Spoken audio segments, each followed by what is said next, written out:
عندك رقبة ضاني مش عارفة تعملي فيها حاجة، تعالي هقولك طاجن عسل، حاجة فاخر من الاخر، حاجة تشرفك. عايزة اقولك هتاكلي منه ومش هتشبعي وتقولي عايزة تاني، واللي هياكل منه عندك هيقولك تسلم ايدك فعلا.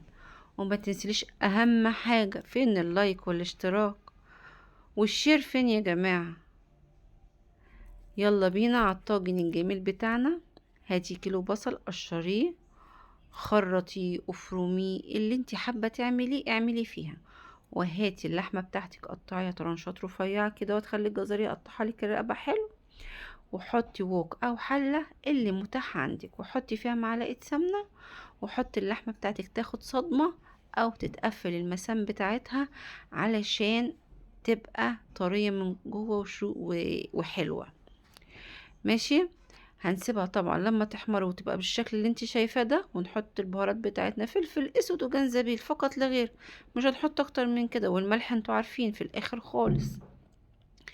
بعد كده هننزل بالبصلة بتاعتنا عليها، هننزل ونقلب واحدة واحدة، هنقلب واحدة واحدة. الصوص اللي هو في اللحمة دوت اللون دوت، عايزة اقولك هينزل على البصلة.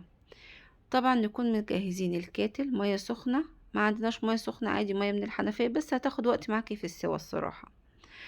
نحط المية تغطي البصلة واللحمة بتاعتنا، عايزة اقولك تغطيها حلو، وبعد كده تقفلي عليها وتسيبيها لما تتشرب، وبعد كده تقلبيها وترجعي تحطي تاني مية.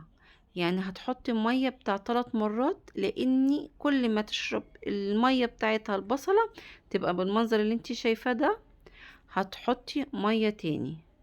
بصي انا حطيت مية تانية اهو قصادك، خطيت تاني البصلة باللحمة.